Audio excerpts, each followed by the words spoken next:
Good evening, everyone. It is Middle-Aged Gamer Guy here. Welcome to our fourth weekly talk show. And with me, as always, is my dear colleague and companion, Mr. David Jones. How you doing? I'm fine, thank you, mate. Good evening, everybody. Yeah, we've already got people watching, which is spooky. We hadn't even gone live, and people are jumping in there. So a quick shout out to Mia and Moonlight. Thank you very much for joining us so promptly. That's very nice. What have you been up to, Dave? What have you been playing this week? I've been carrying on the PlayStation, mate. Bit of Demon's Souls, bit more Spider-Man. I've Nice. tried out a couple of things on Game Pass. Been started off Night in the Woods. That's what I've heard about. It's meant to be quite good, so I've started playing a bit of that. And then we're probably going to talk about it probably later, but that Call of the Sea came on today. We are. Yeah, so I played half an hour of that today. Yeah. Do you know what? It's funny. I put in a list of games together we were going to talk about, and I was like, "Oh, are we going to talk about that one or not?" And then literally all the stuff came out of it about 4 hours before the show. I was like, "Quick, we're putting it in the show. We're putting it in the show." So that's it. Hello, Bailey. Welcome to the chat. So we have a very, very special guest today. We are going to be talking about lots of different things, all the games that are out this week. Compared to last week, there's a lot of games out, so I've tried to condense it down into 10 picks of this week. We've got all the latest news, but we have a very special guest this week. I'm over the moon that he's come to join us. From back in the days when I first started gaming, some of the first games I ever played on my Spectrum Plus 3 were games that he was involved with. And I remember having a conversation with our guest over a beer about the fact that one of the games I used to play and love was a game called Cobra, based on the film. And he said, surprisingly, many people didn't like that game because it was so hard. And I was like, I loved it. So, ladies and gentlemen, I would like to welcome our guest this week is Mr. Gary Bracey. How are you doing, Gary? Hi, Paul. How are you? Hi, Dave. Yeah. All right. Hiya, mate. Good. Thank you so much for joining us this week. Yeah. Sorry about the mess, by the way. Didn't have time to spring clean. Jeez, what a mess. It's terrible. It's embarrassing. Don't worry. No, great to be here. Oh, thank you so much. I have so many, and I know Dave has as well, so many fond memories of games that you've been involved with that we've played over the years. And I think the first games I did get with my Spectrum Plus 3 that my parents bought me for like my 8th birthday, and it came with Cobra. And then obviously the big thing was RoboCop, buying RoboCop, Batman, New Zealand Story, and then obviously all the games. And then it carried me through all the way to the Nintendo and Super Nintendo, all the games you did for that, especially because you did a lot of the Jurassic Park games and stuff. So for people who don't know, Gary, tell us who you are. It's before I start worshipping you. Well, I'm a guy who's now made to feel really, really old because you say you were 8 when you were playing. I was quite lucky because video games, or in those days, computer games, had just started when I was trying to figure out what I wanted to do for a living. And I sort of graduated into it, mainly because I started playing games. And there was a big computer scene, game scene in Liverpool and Manchester particularly, which is, I was from Liverpool, and I just got into it. And there was a company called Ocean Software, and I was lucky enough to head up all of the development, the games development, because the guys who ran it were great businessmen, but knew bugger all about games themselves. And I did. I played them, I sold them. So they just said, you look after the game development. And they had about 3 guys making games in-house. And then when within about 2 years, we had 50. And it was the first actual games development studio in the world. This wasn't done before. It was all people working in bedrooms in those days. It was one artist and one programmer, and that was it. But we built a studio system, and we were the first to do it. We did a lot of movies, games based on movies and stuff like that. The ones you mentioned, RoboCop and Batman, and Untouchables and Jurassic Park, a slew of them. And it was great, and it was great days, and I just wish I could remember them, but they're crazy days. And it was pioneering. We were making it up as we went along, and we thought this was made the most of it because it was going to be a fad, this computer game thing. It was going to last for a few years, and that was the end of it. And little did we know that it was going to beat movies and music in terms of revenues over the years, and it's now part of the fabric of culture. And I've been lucky enough to have stayed in that industry ever since, and I love it. And I still play games to this day. What's your favorite games you're playing right now? I just started Ghost of Tsushima on the PlayStation, and it looks amazing. I'm a little bit aggravated with the amount of video in it. I prefer to play my games rather than just watch them, but it's beautifully produced, and it's good fun to play. It's a good slash 'em up and sword fighting. I haven't got very far because my problem is time more than anything. So I haven't had as much time as I'd like, and I because I've been in the business for so long, I actually vote on games, so I get sent pretty much every game that's made during the year, and I get sent them in November because the voting's at the end of December, and I just can't get through them. I've got a stack of games that I've got to get through, and I just haven't. I've got all the new PS5 games, so I'm waiting to get PS5. Send them over my way. I'll have a look at them for you. He got his. I was lucky I got one. Yeah, do you know, I never thought to order it. I thought I'll be able to pick it up whenever I want. Little did I know, but I can call in a favour if I get desperate. No, it looks good. What do you recommend on the PS5 then? Oh, I've been enjoying Demon's Souls and Miles Morales so far. They're really good. Both of those. They're very good. And Borderlands 3 I've got, and Sackboy. Oh yeah, we were talking about that last week, weren't we? Yeah, we were. It doesn't look too bad. A friend of mine's played through Borderlands 3, so it's really good. Okay, great. Yeah. It's on my list to get because it's been out for a year now, and sometimes I have this thing that I've got games that I want to get and I still haven't got, and I definitely want to play Borderlands 3. No, I fancy that. I mean, I get to a point, I don't know about you, but I get to a point now where if I get very invested in a game, I won't start another game until I've finished it. So I'll play it right the way through, and the Bethesda games particularly, which are very difficult to complete because some of them are open world. But things like Dishonored, I'll play right the way through, and Horizons, what's it, the PlayStation one. I mean, games like that. I just love God of War, the last one last year. Oh, that was brilliant. Fantastic. And I love playing games right the way through, completionist. So, I'm looking forward to recapturing them again when things die down a little. So how long, I mean, obviously you've got the whole Game Awards. When is the game? Next week, isn't it? Is the Game Awards? No, it's they have awards. Seems like every bloody day. They have various awards. I know Golden Joysticks, I think, are coming up. But the main one is the BAFTAs, which is the same as the film awards. Yeah, because BAFTAs do films, TV, and games. Right. And that's the one I get. I get the games for. Which is quite end of January time, rough. Yeah, I think it is. Yeah. I think it is because the voting closes in December. At the end of December, so I think the ceremony is January, February. The film awards are in February, so the games are January. So they literally dump all these games on you, and you've got a very short space of time to get rid of them. Well, what's even more infuriating is they send me the games, but their codes. I don't get the physical games, so of course you spend half the time playing the games, half of the time downloading the damn things. But and then I sort of play them through the year, the ones I haven't had a chance to do. So no, I'm quite lucky, but I still enjoy playing the games as long as they're not too difficult. The one thing I won't do is multiplayer because I'm so crap. Right. I don't play single player games. I'm not very good at multi. I vary depending on the game, but generally I am crap as well. So you can join the crap club if you want, Gary. That's fine.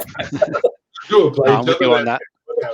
Yeah. You need the time to invest in them to get good, don't you? And if you say you haven't got the time anyway for the single player stuff, That's it's not right. going to happen, is it? Yeah. Oh dear. Right, we will crack on with what we've got. To anyone who's in the chat or watching, by all means, drop us any questions about now the big game. Now, I didn't think we were going to talk about this week because I thought, well, we might wait until it comes out and then talk about it next week. So we'll probably still do that anyway, Dave. But the first lot of reviews came out for Cyberpunk 2077. This is the game that people have been waiting 10 years for. Is it the game that's going to change everything?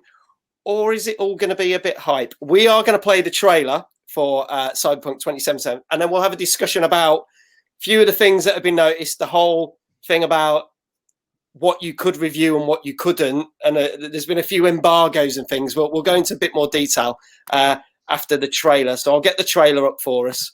And ironically, the trailer is courtesy of Cyberpunk. So here we go. Test of a person's true value. Death. Facing. Staring at death. Johnny, I got you.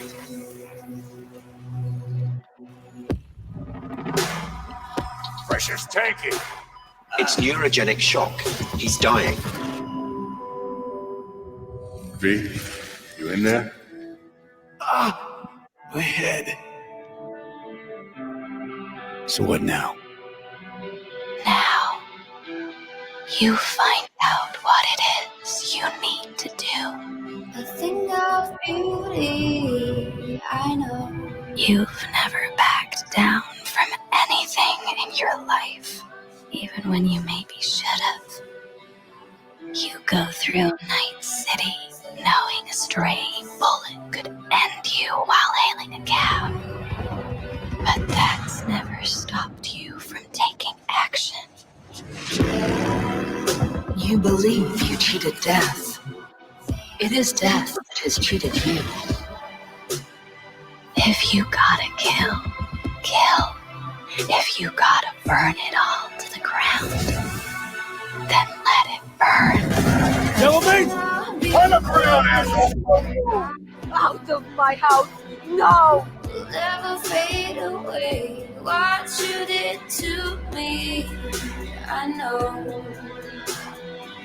So how I find a way, but I think of beauty. Would you rather live in peace as Mr. Nobody or go down for all times in a blaze of glory? Will never fade away.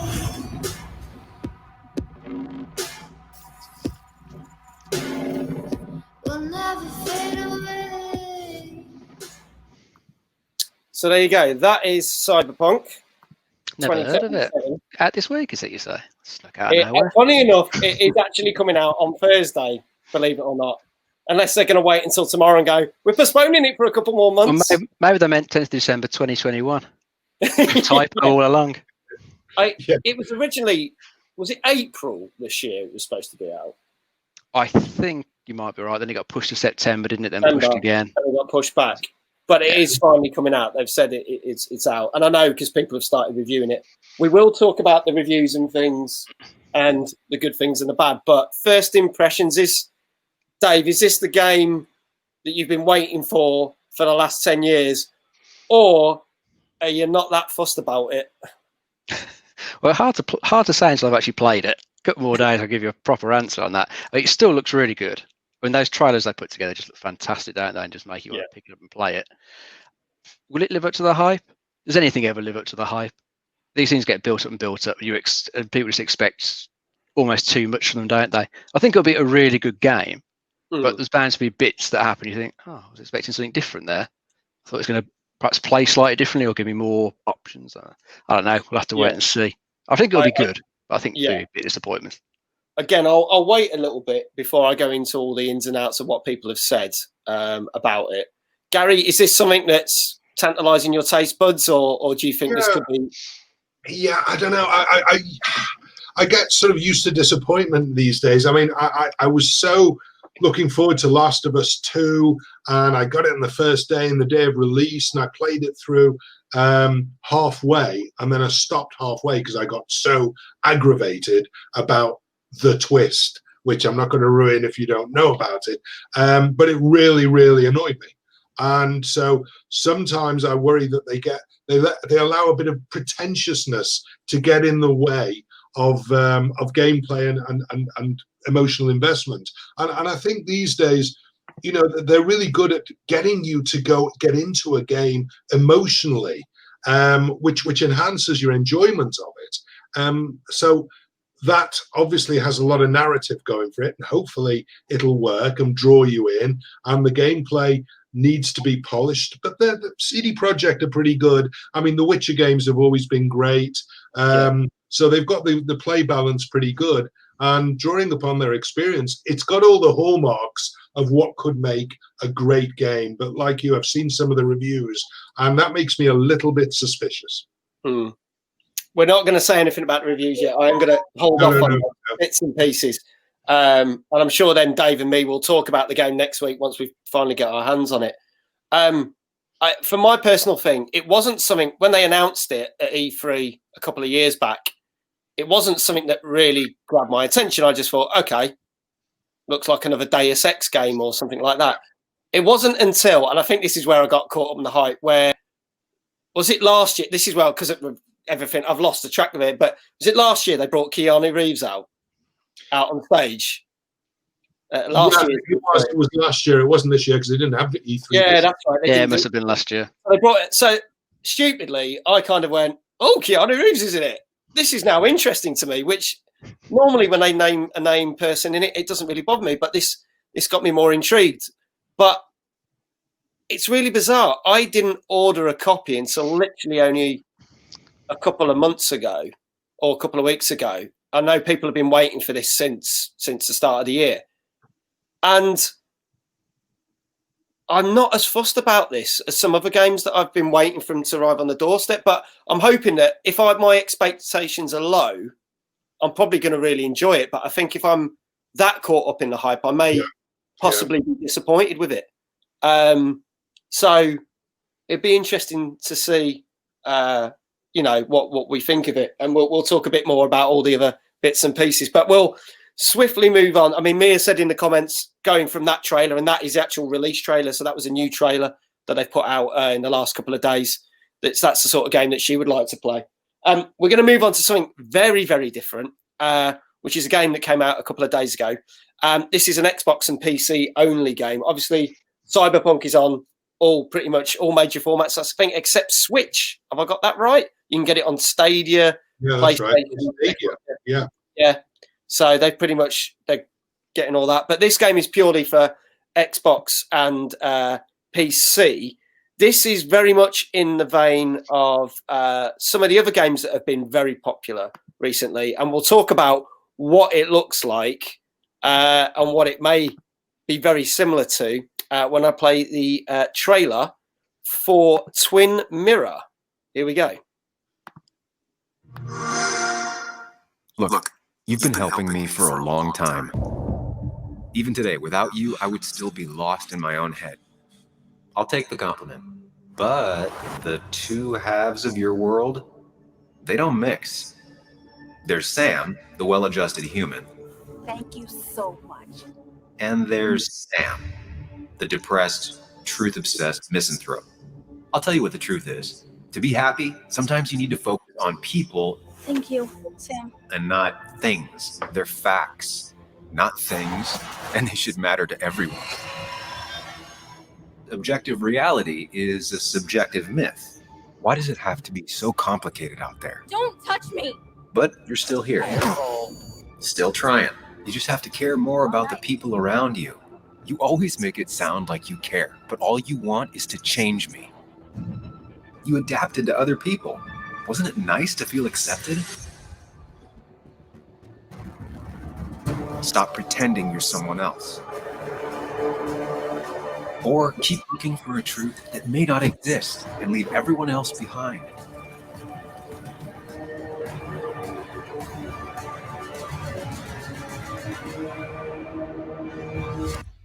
no matter the consequences.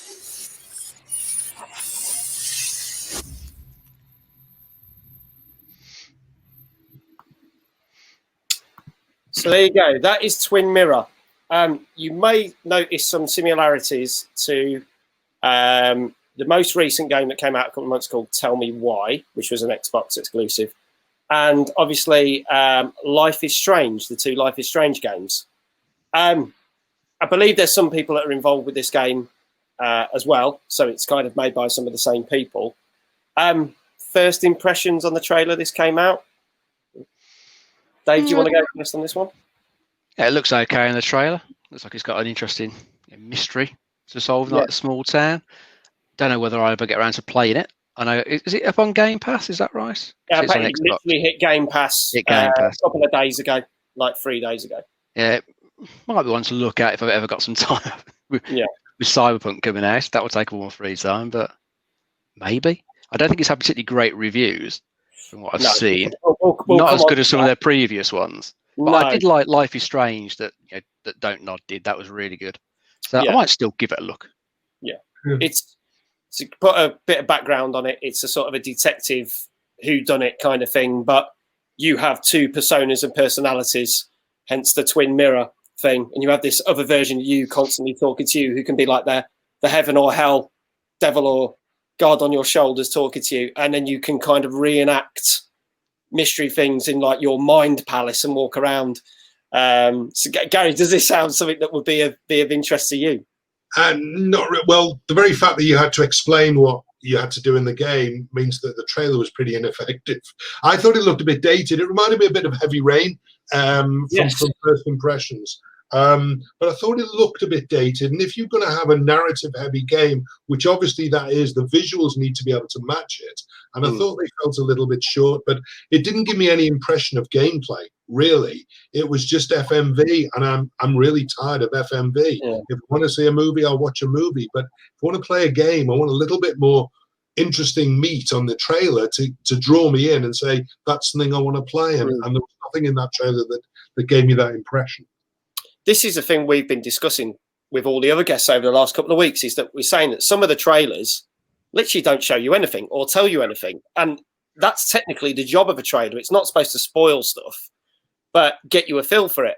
Half the time, and you'll see one that we're going to play later on, where it even states that after these things aren't even in the game. And I'm like, well, why are you putting it? I don't know why they bother. They had all the same complaints during the shows, the Series X and the PS5, didn't they? There was some bits of gameplay, but really little bits of gameplay, but hardly any. Which I think both PlayStation and Xbox came under fire for that when they were saying, check out these gameplay trailers, and it was like a 2-minute film, and it's like, that's not. I was looking for him, didn't see him.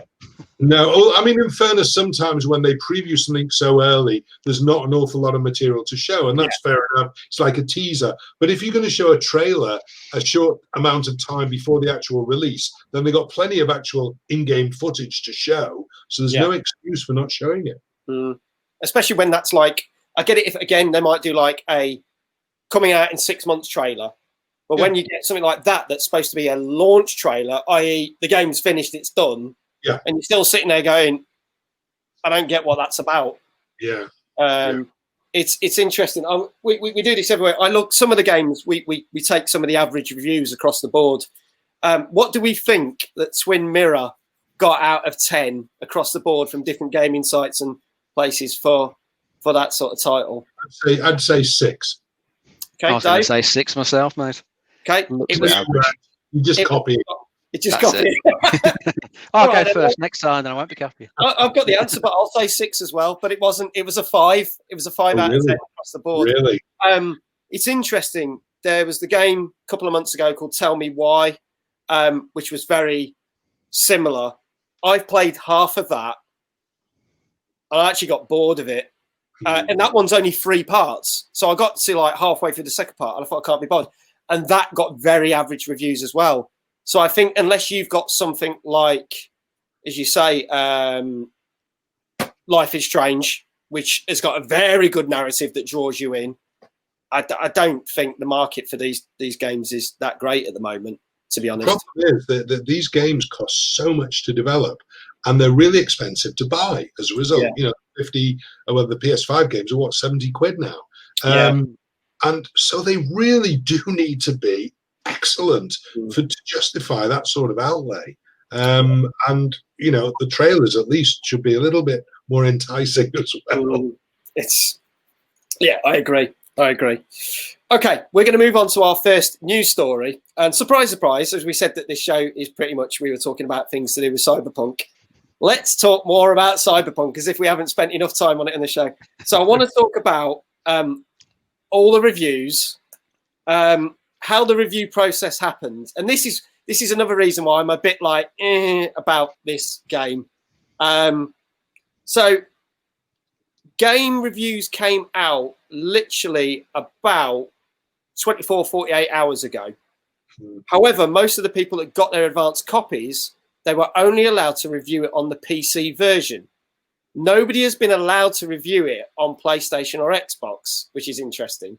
So we'll probably talk about the PlayStation, Xbox reviews as they come out next week. The reviews have been very different. I know Gary said he's seen some of the scores.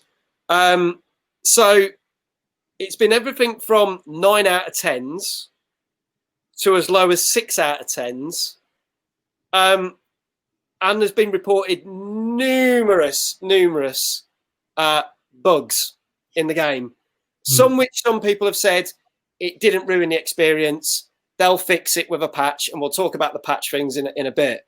But then there's been others that said it completely took me out of the experience and practically ruined it for me.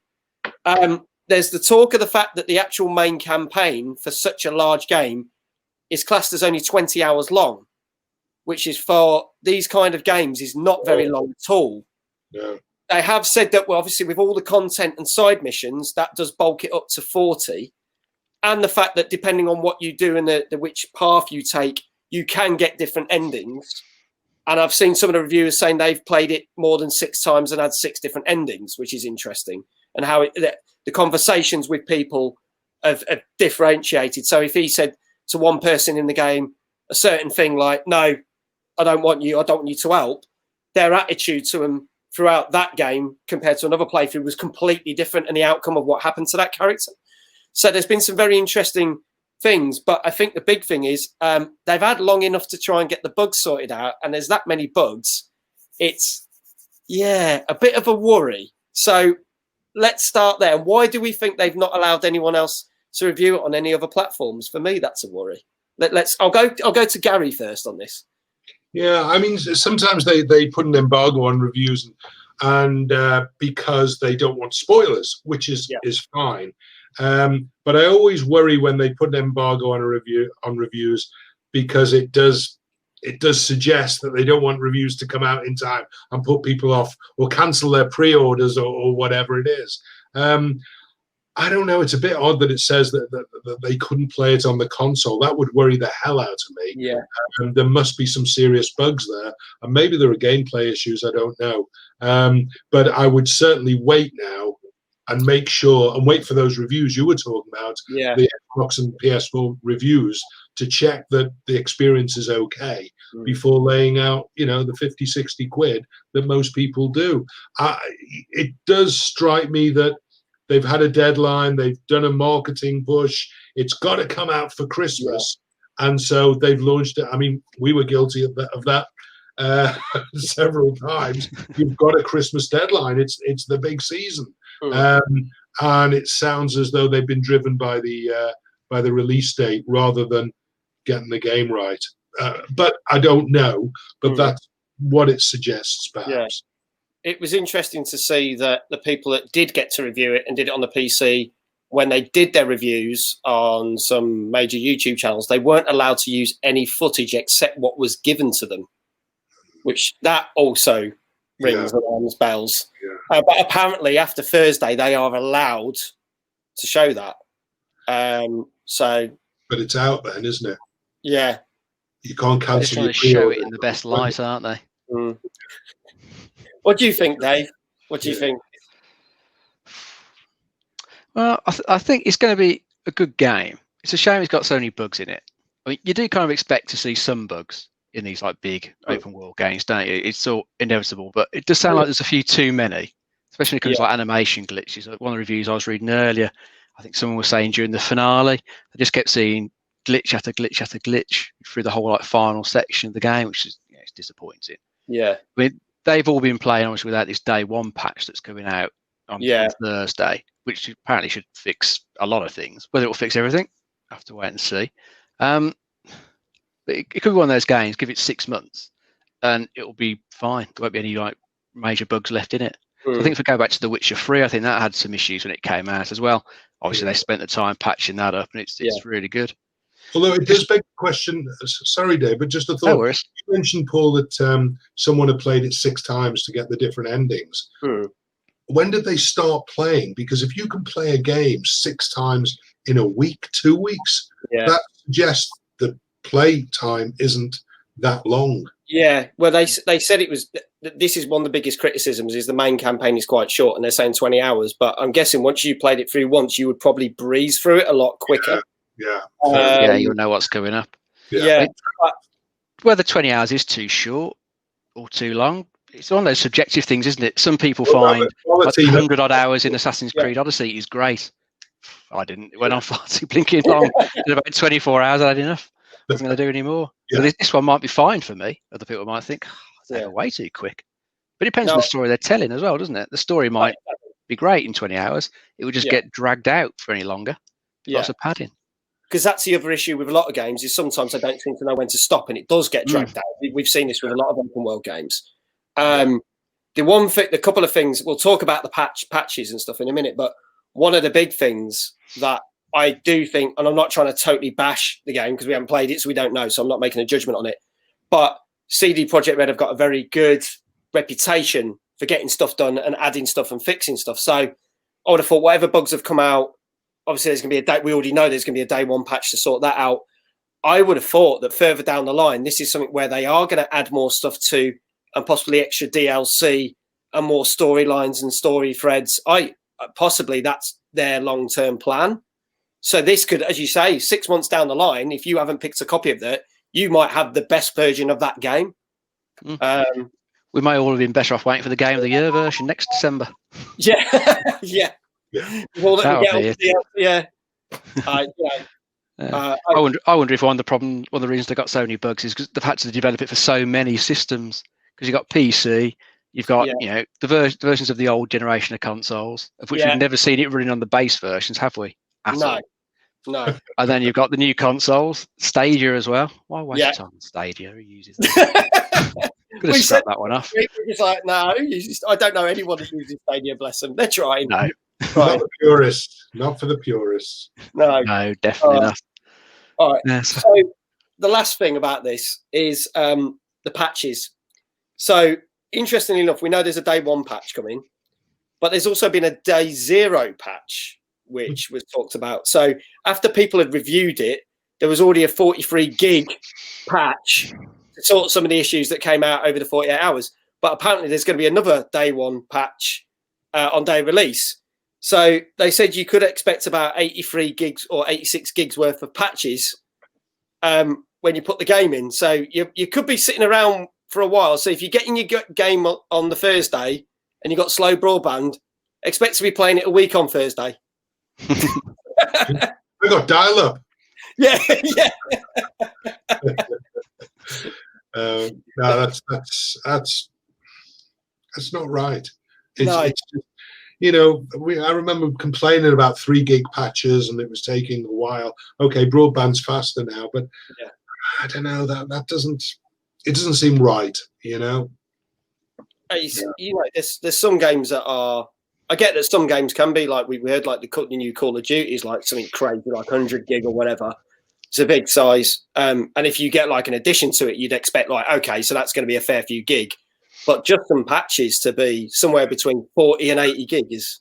That's the thing. Bear in mind, it's not optional. If you buy DLC or you buy something else, an add-on of some sort, then you accept, you can download it, or you can choose when.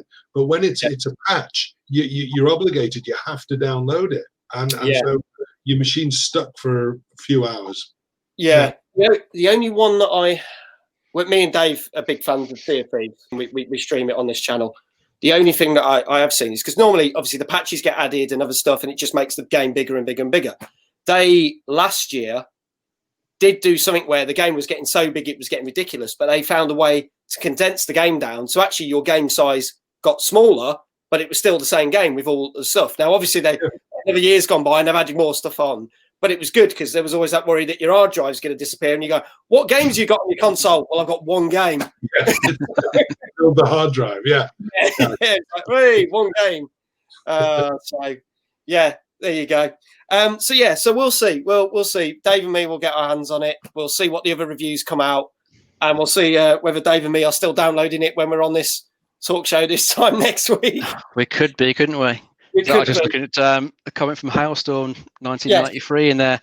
Remember the good old days? You just plugged the games in, off you went. Oh, that's SNES Mega Drive. I remember those days were glorious. Played in seconds. Cartridges. There you go. Cartridges, instant. There you go. Yeah, they were. Put a game in and play it immediately. I know. I remember I first thing I had before I got my Spectrum was the Atari 2600. In, flick the switch, pong, done. That's all you needed. Yeah, that was it. It was instant. Yeah. Right, we're going to move on to some of the other new games. I think that's enough Cyberpunk talk for this week. So let's move on to another couple of games. We're going to talk about two other games. Now, this one I know hardly anything about. This is probably one of the longer trailers that we've got. So we're warning you, it's about 3 minutes long. But at least it's actually going to explain this game, unlike the last trailer. But this is a remastered version of a game. And they've done something which I think is quite clever, which we'll talk about.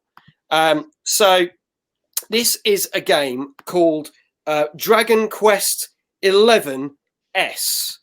And it's called Echoes of an Elusive Age Definitive Edition, as if they couldn't come up with a longer title.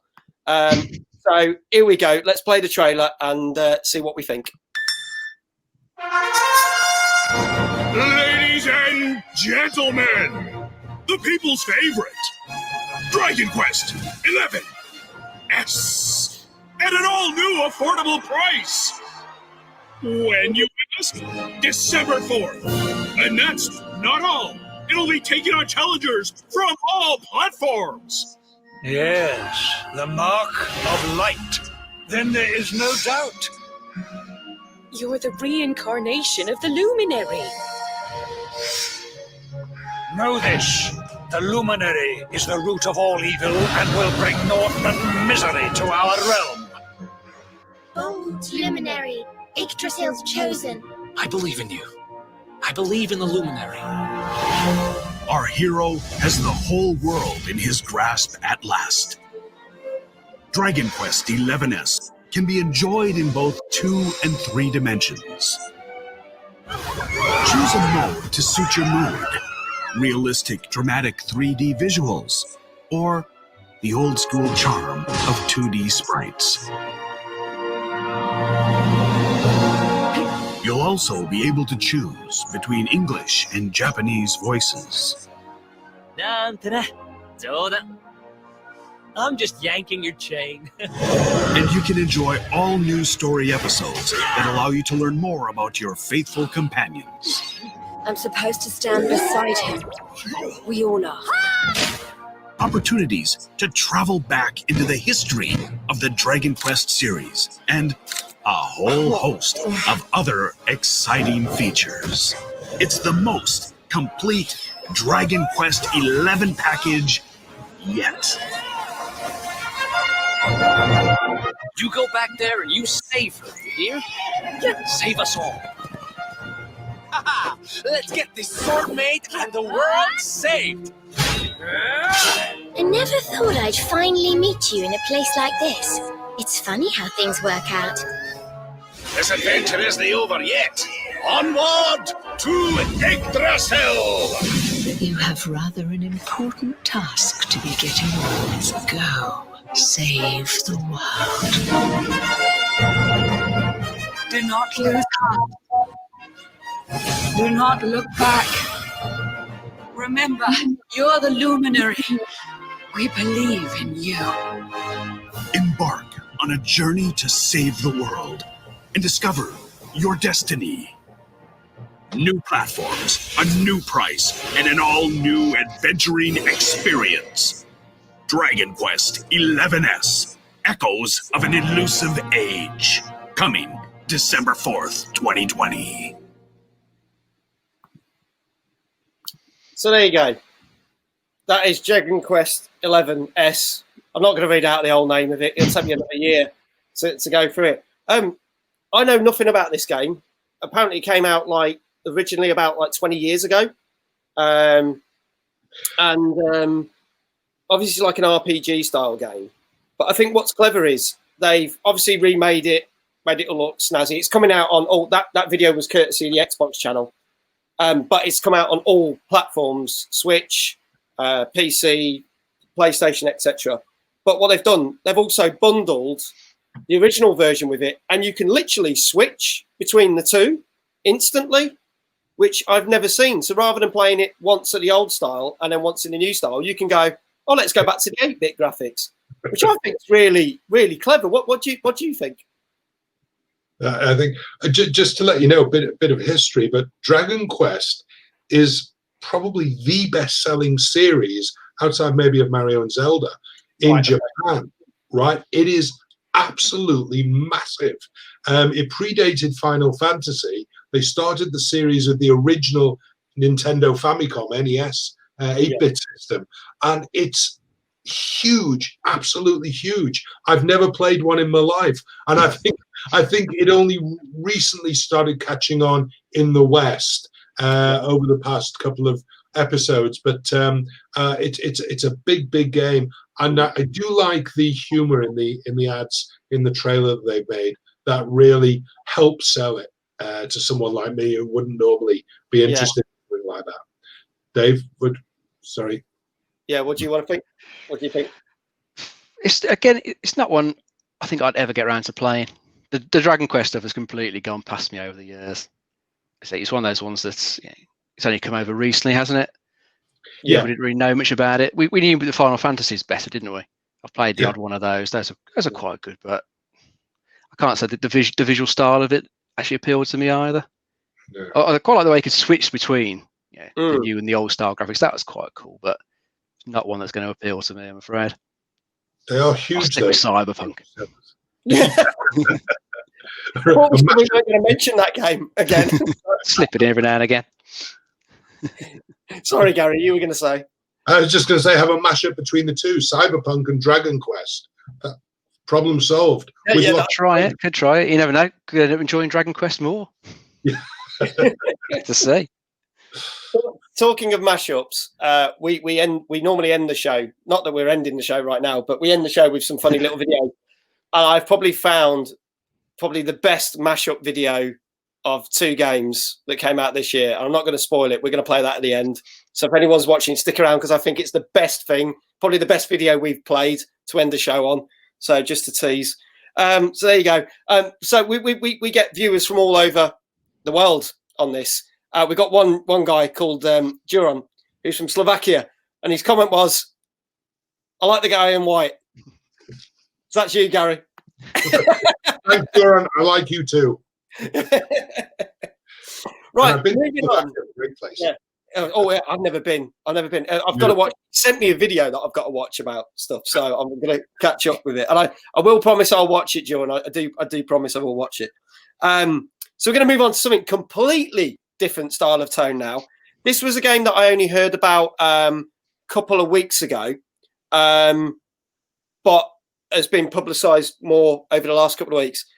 It's kind of my kind of, not sort of game, but my kind of era of game, and it'll make more sense. So this is a game called Empire of Sin, which is obviously set around that bootlegging time, sort of Al Capone kind of era. So I'm going to bring that up. We'll have a look at the trailer. We'll discuss about what reviews it got, because I was actually, as I say, quite excited to see about this. And then there's what came out after it. So let's have a look at Empire of Sin. Chicago, my kind of town. full of opportunity, full of potential. A place where dreams come true. My dreams. And nothing will get in my way.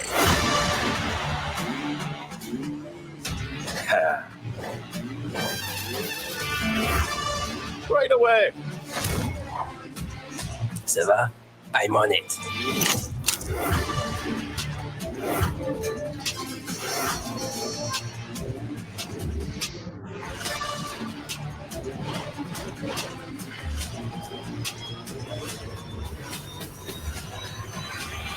I'm gonna break your face in.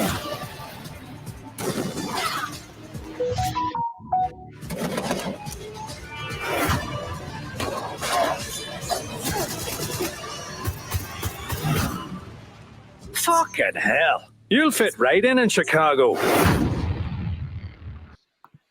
There you go. That's Empire of Sin. Just that last bit of the trailer made me laugh. Just because they slipped that in at the end. Yeah. So it's a strategy based, not only shooter but kind of sim where you kind of build your brothels, build your bootlegging operations, all that sort of stuff. My first impressions when I heard about this, I was like, I'm really excited for this. This is out on all platforms. So what are first impressions? And then I'll talk about the reviews. First impressions, I think it looks quite a cool game.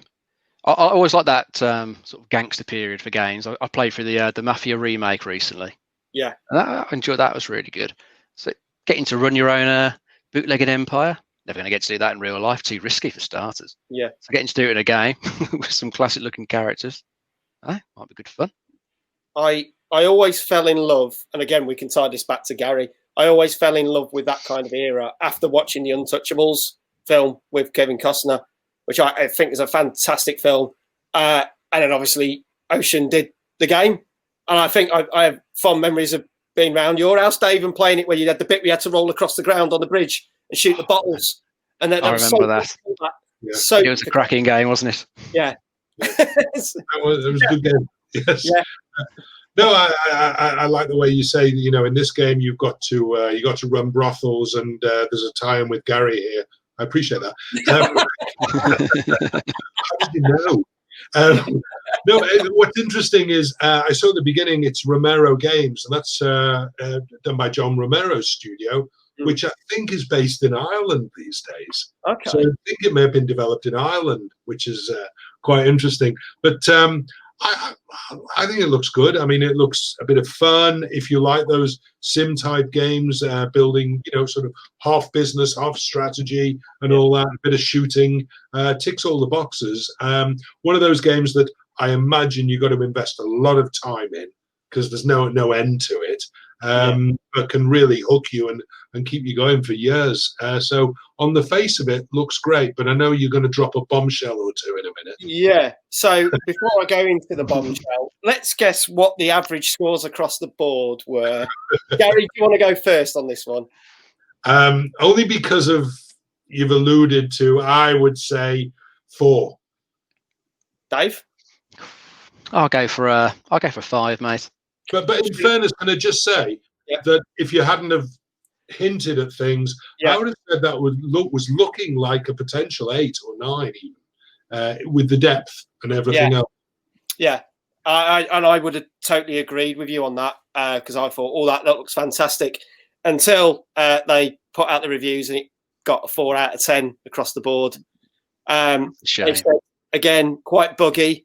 Game is known to crash halfway through campaigns, which is not great. This whole kind of shooting aspect, the cover is not great. And so when you think of those gangster films, gangsters will jump over the bar, but no, you've got to walk round the cupboard and get round the thing and then duck. They said it's clunky. They've said that they felt that the actual strategy bits of running the business and the money side mafia doesn't really actually add much to the game. And there's this weird thing that if you want to attack another mob boss, you would expect that you would try and bring his businesses down. You would try and attack his army and then go after him. But apparently it's as simple as clicking on the house that he goes and then starting the simulation of attacking the guards in the house. So it's actually quite a lifeless game. Yeah, it's missed the trick there, really, hasn't it? Yeah. It should be, as you said, whittle away his resources, make him vulnerable. Yeah. Disappointing. Yeah. Which is quite, So I say, I'd only heard about this a couple of months ago or a couple of weeks ago. I was quite excited for it, but I'm just kind of like, if it goes cheap or it ends up on like a free service or something, I'll probably play it, but I'm not so Would keen. you still play it after reading those sort of reviews? I mean, you only have so much time. True. If it was literally put in front of me and it's like a couple of quid, or I'd say it ends up on Game Pass free, I'd probably just give it a whirl. Now, the chances are I'm probably going to be disappointed with it. Yeah. But there have been some games that people don't like that, and mainly because I'm just a bit weird, that I have known to enjoy. Yeah. So I don't know. I'm never going to say, I suppose I can't say I am going to play it. I can't say I'm not going to play it. That's the thing, isn't it? Yeah. It's one of those. Someone gives it you, why not? Give it a shot. Yeah, why not? We'll give it a whirl. Okay, we're going to move on to our next bit of news. So this is quite an interesting one. I don't know if anyone's really heard this. I thought this would be covered quite more, because when people talk about films or video games, like, everyone gets really hyped up. But there's not been much information on this. But literally in the last couple of days, it has been announced that there is going to be a film based on Metal Gear Solid. And they have started production. And the main character, Snake, is going to be played by Oscar Isaac, who is best known for being Poe in the most recent Star Wars films. And apparently the team behind it have done such films as Kong Skull Island, Detective Pikachu, and, don't hold this against them, the last two Jurassic World films. So do we think this could be interesting? Because, the most video game films don't end up being anything that. They really don't, do they? Most of them end up bitterly disappointing. They never quite meet the expectations of the fan base, do they? They don't get all the bits in from the games that people want to see on screen. So I'd be very surprised if it turned out to be great. It's a series that's just ridiculously convoluted anyway, so God knows what they're going to pick out to use for the story. Going to be an interesting one. Do you think this is a film that you're a bit like, I was going to use the term summer blockbuster, but I think hardly anyone saw it because cinemas weren't open, like Tenet, where people were left going, what was that about? Do you think it'd be so convoluted it could be like that? I was like that with the games. So yeah, probably the same. They'll make it an action blaster. I mean, do we know who's directing it? No, I haven't got that information on me. No. I mean, there's obviously a budget going behind it because they're doing Uncharted as well, and that lends itself beautifully to a movie, because it really is a movie, an interactive movie. I don't know. Give it a shot. I mean, as you say, there haven't been many good movies made from games, and vice versa, really. So I don't know, but I'll keep monitoring it, and I speak to Konami occasionally, so I may just ask them about that, see if I can get an inside track. But is that due for release next year? Or is it not? I think it's possibly going to be 2022. Oh, okay. Because they've literally only kind of said. I think what happened was Oscar Isaac was in an interview with Ben Affleck and a few others for a film that he's promoting that's on Netflix. And somehow they got talking about computer games, and he basically said, well, my favourite game is Metal Gear Solid. And they went, would you like to do a film with it? And he went, well, I am. And I went, who are you playing? Well, I'm playing Snake. And that's how it all came out. Really? Yeah. And that was literally the last couple of days that's come out. Yeah. But it's interesting. We were talking 2 weeks ago, the fact that they've announced the Monster Hunter film, which is being done by the guy that's basically done all the Resident Evil films, and obviously he's got his wife in it, and that's just going to be just carnage. I said the one trailer looked better than the other, but you know what you're going to get with that film. It's just people shooting monsters in it. But that film's upset the Chinese as well. Don't you hear that story? It's been pulled from Chinese theatres. Has it? A particular line of dialogue in there. you have to wonder how it gets through the various people that work on these films. But it upset the Chinese, the line of dialogue that was in there, so they pulled it at the moment. Now, allegedly, that's supposed to be. Start. It's not a good start, especially it's supposed to be in cinemas at Christmas, which probably means it won't be. Like most films that are supposed to be coming out straight to VOD or whatever. But we'll see. We'll see. Yeah, I mean, if they make a good, there have been some films that are. I quite like the last Tomb Raider film that they did. I preferred it over Angelina Jolie's. I thought it did serve the game, the 2013 reboot, very well. The fact that they are doing another one of them, hopefully, if they keep that level and don't go too stupid, they could do good jobs with that. But you know, I also like the Assassin's Creed film, but it didn't do well at the box office. They wanted to make that into a series, but I think a lot of people didn't. Was it good? I never watched it. I wouldn't say it was anything great. I would say for a film, it was a good film. Okay. I think that it did pay fan service in certain aspects. I didn't like how they messed with the Animus. They turned the Animus into something completely different. Right. Generally, the idea was there, but again, they messed with it a bit too much. So, and they set it up for a sequel. And I think if it was given a sequel, it probably would have done better. But I just think they tried to cram way too much into one film, which is normally the depth of any film. When you're trying to get a load of plot in it, it don't always work. Yeah. There's been a lot, though, haven't there? There's been a lot of video game-based movies. Yeah. And there's been some really terrible ones, but we'll save that for another conversation. Yes.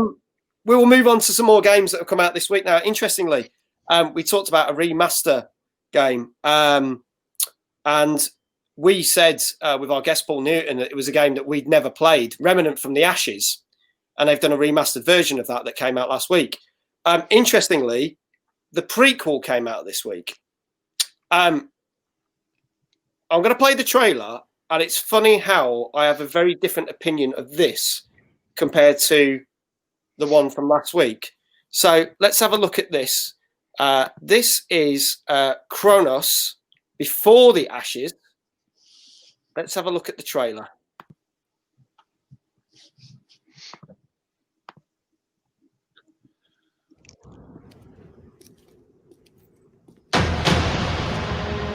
Come, listen well. Tonight I speak to you the tale of the Scouring. Long past, world was different. Then came the beasts, directed by the will of one, the dragon. You're our bravest, young one. Smartest. Best. Once a year, the great stone wakes, opens the way to the other world. When it does, you will go through. You will find the dragon. And you will kill it.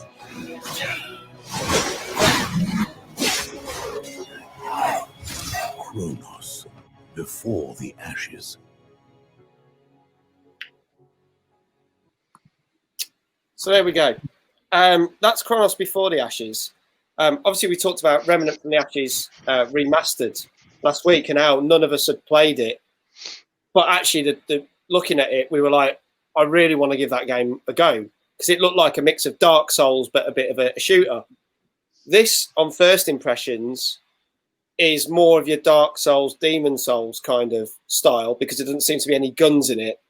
But there's also a little element of Dishonored by some of the way, like with it just reminded me of parts of Dishonored, with the camera spanned round and you could see the action and stuff. I'll go with Dave first on this one. What's your impressions, considering that we've both now seen the original game and now this new one that's come out? You say it looks like it's going for more of the sort of standard Soulsborne type gameplay. It looks like it's just sword combat in there.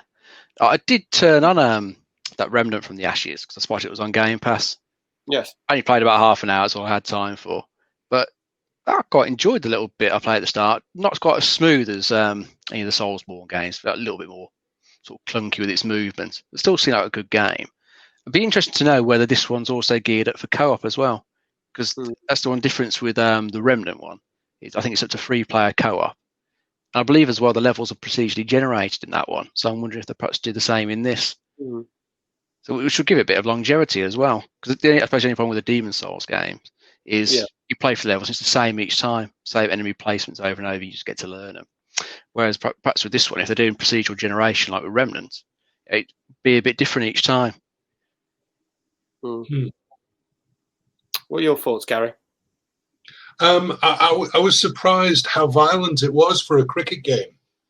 The Ashes, you know. I thought it was. I thought it looked quite sparse in that you were confronted by one opponent at a time, and there didn't seem to be an awful lot more going on, which may be just the type of game it is.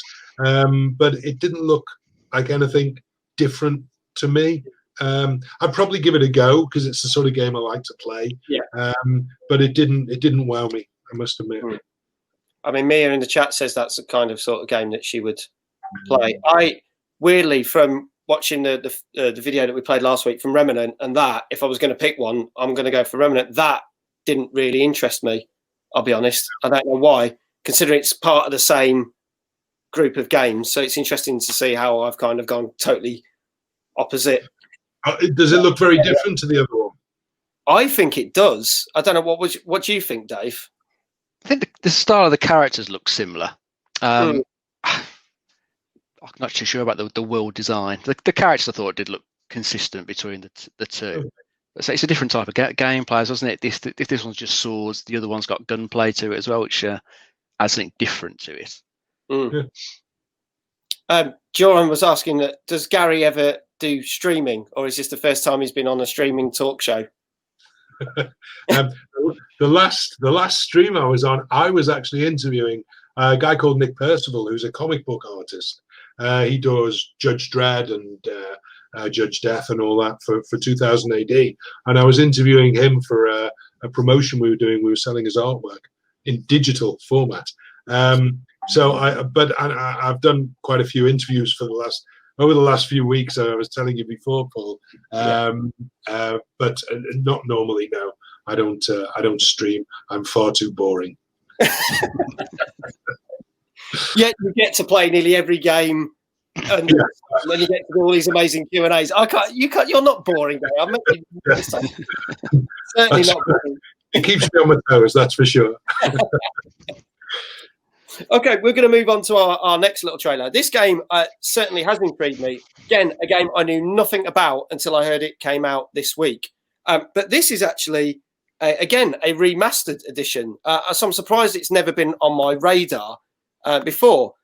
This is a game which is out on pretty much, again, all formats. This is a game called Darq with a Q, complete edition. And this has come from the PlayStation channel. So let's have a look at that.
So there you go. That is Darq.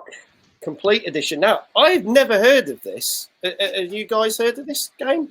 Not at all, mate. No. Funnily enough, I've got it. And now, after seeing that, I really, really want to play it. That's exactly the sort of game I would love. Got a great feel to it. It's dark, sort of Tim Burton-esque in a way. Looks like there's some great puzzles, bit of jump scares. The works. Looks really atmospheric, and definitely give that a go. Yeah. There's games that have done something similar. I'm not saying it's the same. There's been games like Little Nightmares, Limbo, Inside, got that kind of thing, but it's got that extra ability. It reminds me a bit of Fez, where the world would change and switch. But this is constantly turning the rooms, and I can't think of a game that's done that.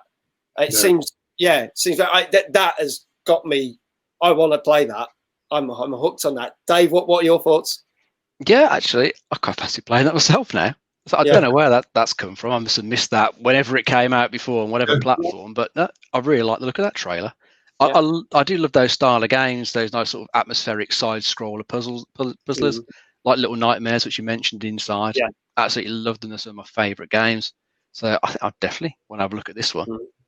I assume it's an indie game, is it? Sorry? I assume it's an indie game. It's not a big publisher. I believe so, yeah. I believe it's an indie game, yeah. Okay. Yeah. Looks great.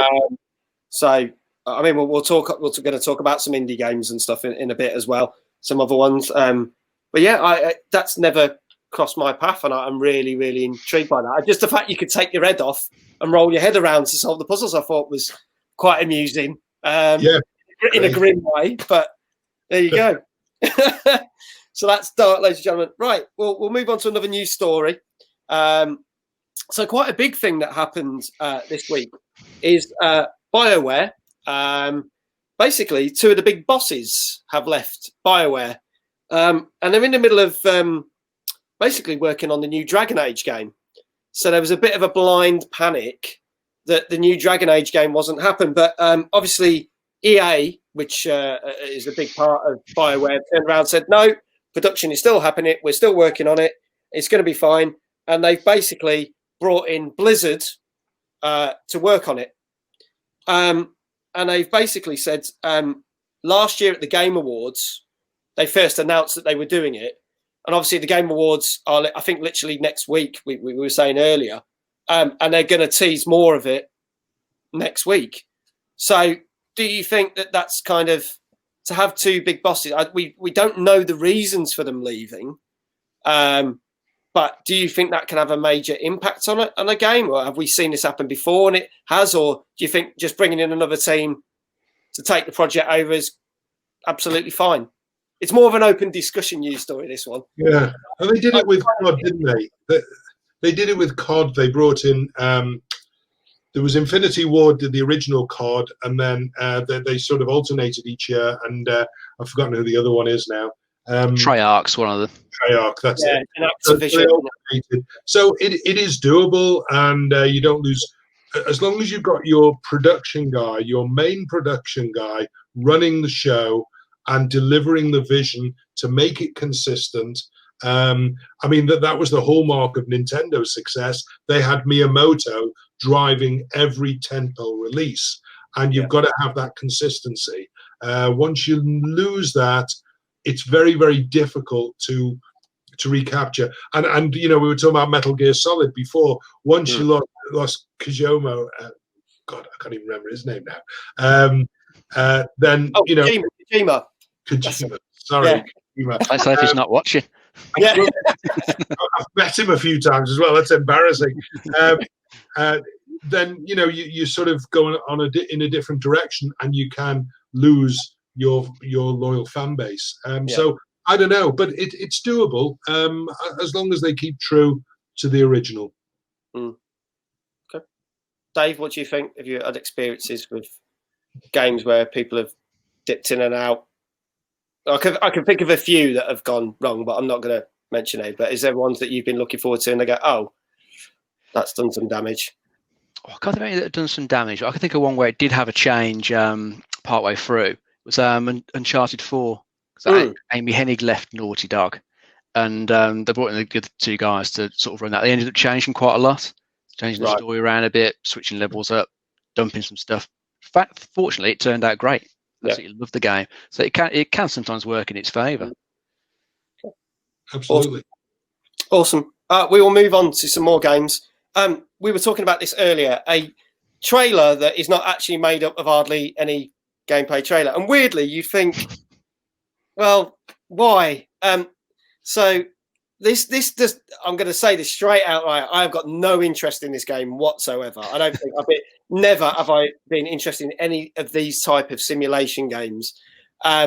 This is going to be Football Manager 2021. Now, this has already come out for some other platforms, but it's only just getting the console versions. So let's have a look at the trailer, and I use the term loosely. Here we go. Breaking news reaching us. FNFC are set to announce a young manager. It's definitely a gamble from the board, and I think it's fair to ask questions about his takım tecrübesi yok. Abilità di gestire la pressione. Die Frage ist bereit für den nächsten Schritt?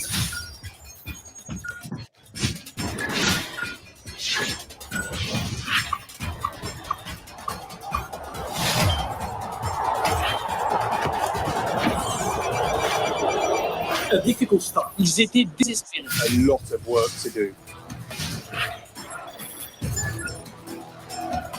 Will he prove the doubters wrong and turn things around?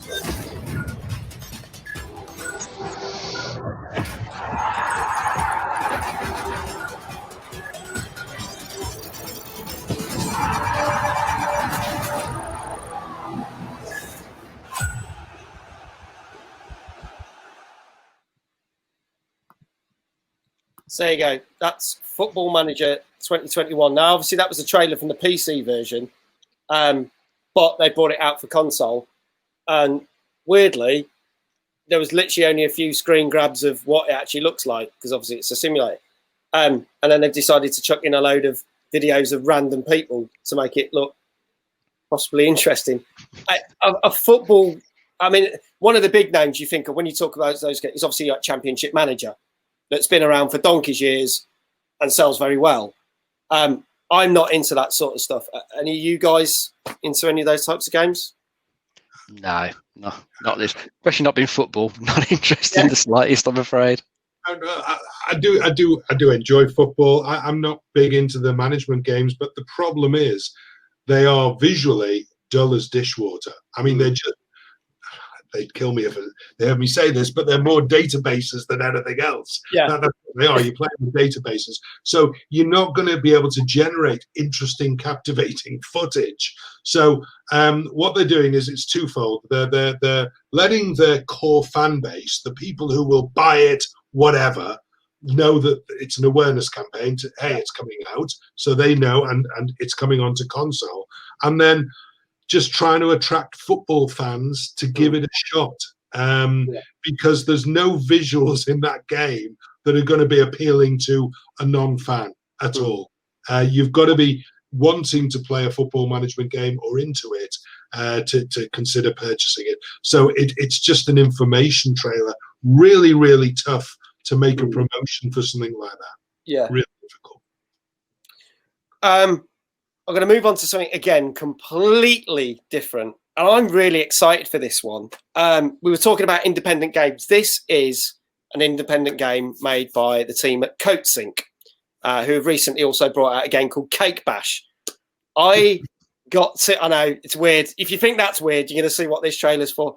I had the pleasure of playing a demo of this, probably 2-3 years ago at EGX Resd at Tobacco Dock. They then brought it to the main EGX, where they had another demo, and then at last year's show, Olympia, they had another demo, and then literally 2 months ago, they brought out a demo which came to consoles, and which was completely different again, which has basically made me going, when's this bloody game coming out? Because I loved every single demo. It is the most bizarrest thing you'll ever see, and you'll probably go, what the hell, when I say that this game is called Phogs. So let's have a look at Phogs, and then we can discuss about it. But I am genuinely excited for this game. Here we go.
So there we go. That is the weird and wonderful world of Phogs. It's batshit crazy. What did Code Sync make before? Now you're asking. I've heard of them. I know they've done something. Yeah, they've done a couple of good games. I say Cake Bash is one of the most recent ones they've done, where it's a fighting arena game as cakes and desserts, which is bizarre as well. But yeah, they've done a few. I've seen them at numerous shows, and I've been quite impressed with what they're putting out, to be honest. It looks like an acid trip. Yeah, it is. It's for the fact you've got two dogs that have got no legs, and it's like a snake, and it's great because it's a game that I played. I played some of the demos with my wife at the show, and then I've also played when the console demo came out. You can play it by yourself as well. It's quite a cool little puzzle game where you like do different swinging things or get things or move things to make things happen in this acid trip world. What do you guys think of this? I'm already sold on this, so I'll shut up now. It looks weird enough to be good fun, doesn't it? Yeah. I like the style of it. How does it play then if you're playing it single player? Is it one control scheme or no one stick for each bit of the controls dog? One dog, one stick controls the other dog, and you just move them around. Reminds me a little bit of Brothers Tale of Two Sons. Then we had to control two characters at the same time, solve puzzles. So yeah, it's got an appeal to it. It's got that sort of interesting indie style, hasn't it? The sort of thing you don't see in the big AAA releases. They don't take those sort of risks. Or just PC? Is it just Xbox or? I believe it's Xbox and PC. Okay, I'll give that a shot. Yeah, I like puzzle games. It looked fun. It's one of those things where you download the demo, play the demo, figure it out from there. I think. Yeah. Because that sort of game you can probably get a good feel of from the demo. Yeah. So yeah, I'd give it the time of day.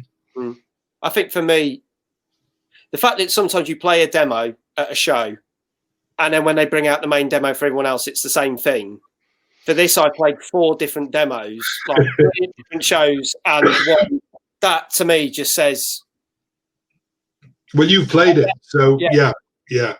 You know, that so makes I sense. think that'll be. That's literally came out this week, so I'm going to be playing that. Brilliant. So this probably sounds wrong, but I'll be getting my Phogs on. There you go. No, I'm just going to show you something because after showing me that, I had to look, and you can see here. And I've actually, it says install. I have it. I'm just going to install it. So that's definitely you've done me a favor today because I didn't even know I had it. So definitely try it. You'll have to let us know what you think of it as well. Let us know. Send your review. Awesome. Right, another little news story, but more kind of like a talking point. Obviously, we know that it was Nintendo's 35th anniversary, and they've been doing lots of different things to celebrate this year. They've been bringing out editions of like the Mario games brought together. They brought back some limited Game & Watch little consoles, which I love. The most interesting thing, well, the newest thing, I should say, might not be the most interesting thing, is that they've teamed up with Puma and brought out some NES sneakers, which came out in the last week. It's not necessarily a thing I'm going to say, what do you think about this? But what are some of the weirdest kind of giveaway things or items that you've ever had? I'll start with Gary on this one, that are to do or linked to either a game or promotional from a console, because there have been some weird and wonderful things. What are some of the comes to memory?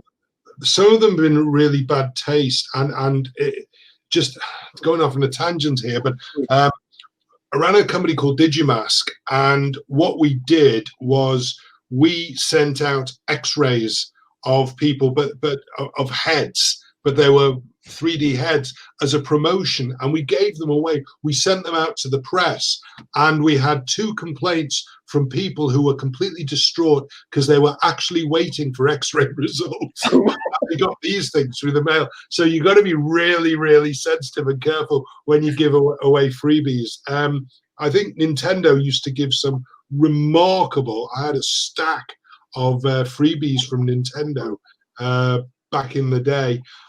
But I can't think of anything. I wish I could. I can't think of anything specific. No, I can't think. Go to Dave, and I'll wrap the brain. I was just trying to think of some as well. I can't say I ever buy any of so there's collector's editions that come with random things. I was just thinking one did pop back into my head that was a bit of an odd one. I think it came with Dead Island, where it was like the female zombie in the bikini. It just one of those really odd statues you could get. No head and just a torso, dead torso. I remember that. One for the mantelpiece. Yeah. There seems to be a theme with some of the games where it's grim. Resident Evil 7 brought out literally a thumb drive, but it was a finger, and the finger came off, decapitated finger. And it was like, great, it's a thumb drive, but loads of people lost the end of it. I think that was the thing. It was like, well, where's that gone? They've lost it. So they got this weird looking USB thing with just this sort of nub in the middle. Yeah. Well, it was a thumb drive. Must have been a finger drive. Yeah. You think they would have done a thumb, wouldn't you? They go, oh, let's do a finger. I genuinely, I can't think. I mean, I've had so many freebies over the years, but I really can't think of any. So they've obviously registered really well. So what Gary's saying is send him some really decent freebies. And he'll talk about I'll remember. We'll get Gary back on the show like next year. He'll go, right, I've had this, and I want to say thank you to these people. Oh, I'm easily pleased. Okay, I'm gonna before we come to our kind of last 2 games that we're talking about, right, I think you've won a fan here because Duran basically says Gary is the best. There you go. You've officially got a fan now. So there you go. Thank you. I'm going to talk about another news story. There's been these rumors about Grand Theft Auto 6. And it was quite interesting that there's been a very cryptic kind of thing where people are saying, are Rockstar just trying to be clever, or are they having us on? Because over Thanksgiving weekend, they released another trailer for a new thing they're adding to GTA Online. However, in it, they gave away coordinates. And if you worked out these coordinates, it would take you to a place in West Virginia. So people assumed, is it going to be set in West Virginia? But the interesting thing about these coordinates is that it's, as the Americans say, a big area of freeway with a turnpike, which looks like the number 6. That was it. What on earth are they playing at? It's cryptic. Yeah. Well, I don't think it's any secret that they are working on the next GTA. It's been quite a few years since the last one.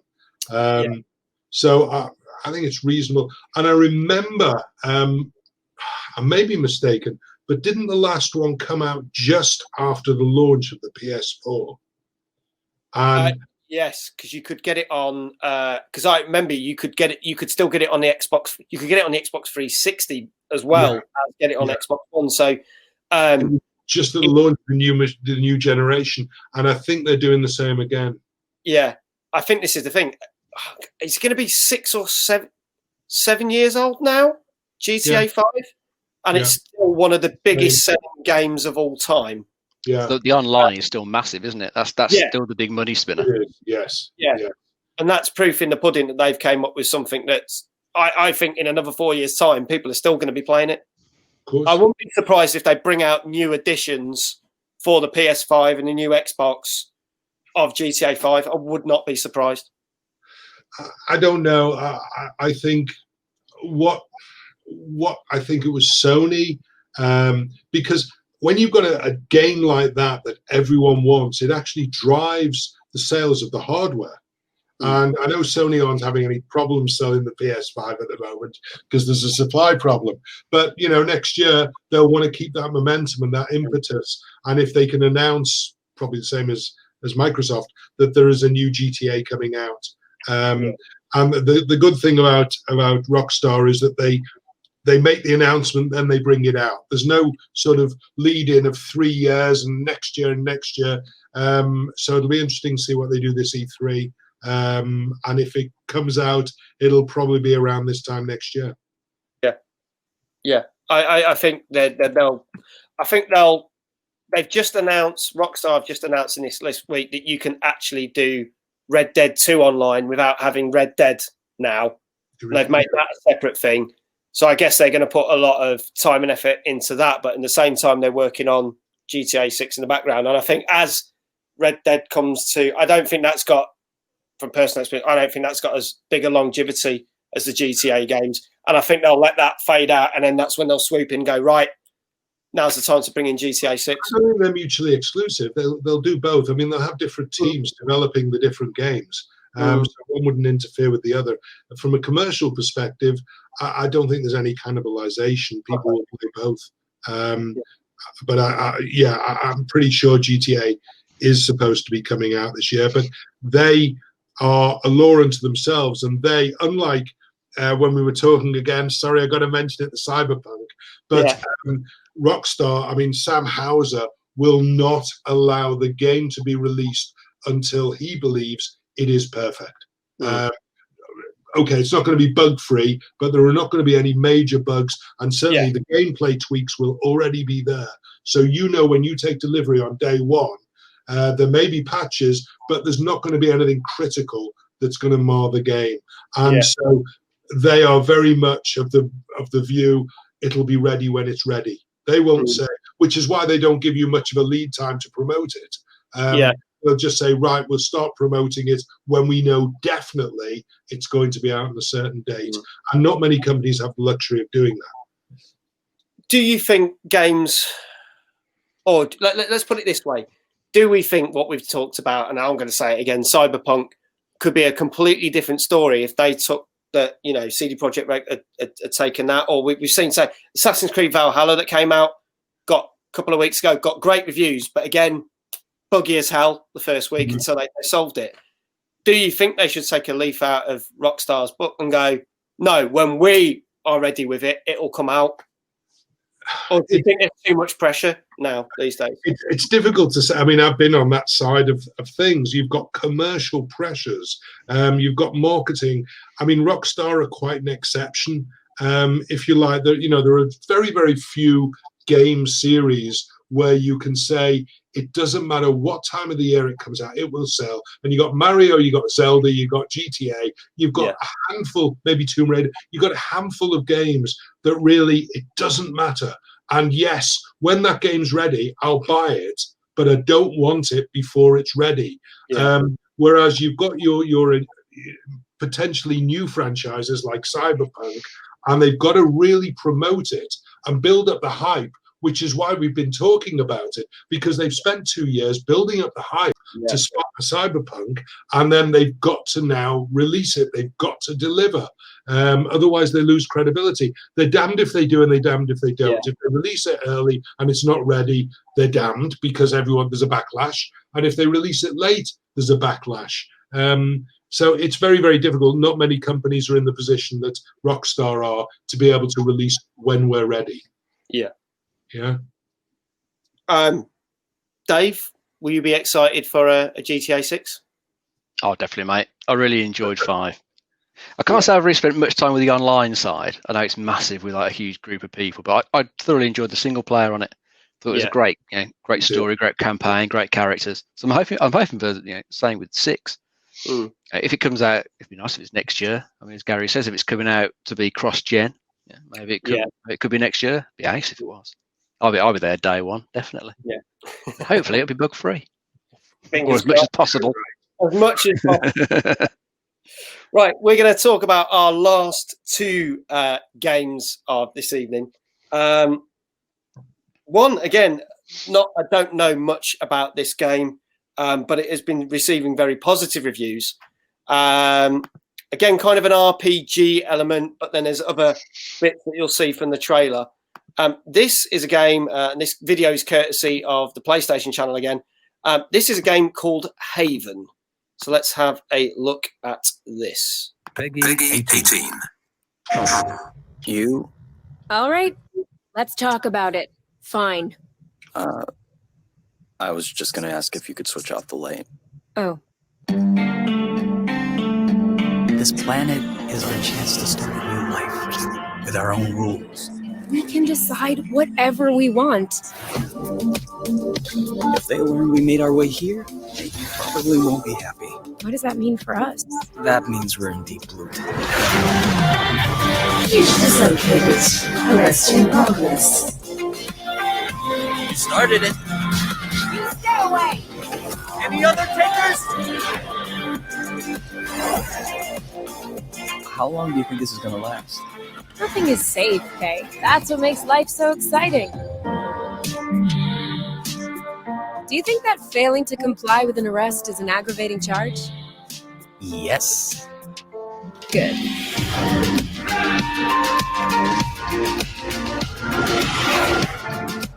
Until the last moment, then? Until the last moment.